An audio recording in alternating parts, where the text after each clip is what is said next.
મહુધા શહેરમાં મામલતદાર કચેરી સહિતની ઓફિસો પાણીમાં। ગઈકાલે વરસેલા વરસાદને કારણે મહુધા શહેરના ઘણા ખરા વિસ્તારોમાં પાણી ભરાઈ ગયા હતા, જેને કારણે કેટલાય પરિવારોને સ્થાનિક શાળામાં આશરો લેવાની ફરજ પડી હતી।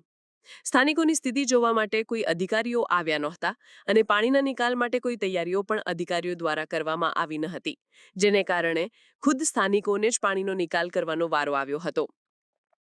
ગઈકાલે પડેલા ભારે વરસાદના કારણે મહુધા શહેરના ઘણા નીચાણવાળા વિસ્તારોમાં પાણી ભરાઈ ગયા હતા, તો શહેર સાથે સાથે મહુધા તાલુકાના કેટલાય ગામોમાં પણ વરસાદી પાણીએ કહેર મચાવ્યો હતો, જેને કારણે મહુધા શહેરનો કેટલાય ગામડાઓ સાથેનો સંપર્ક તૂટી ગયો હતો। મહુધા શહેરમાં મુખ્ય હાઈવે પર આવેલી મામલતદાર કચેરીમાં પણ પાણી ભરાઈ ગયા હતા। તાલુકા પંચાયતમાં પણ પાણી ઘૂસી ગયા છે, સાથે મહુધા પોલીસ સ્ટેશનમાં લગભગ 3 ફૂટ જેટલું પાણી ભરાઈ ગયું છે। મહુધાની મુખ્ય કચેરીઓમાં પાણી ભરાઈ જવાને કારણે અરજદારોને ભારે તકલીફોનો સામનો કરવો પડી રહ્યો છે।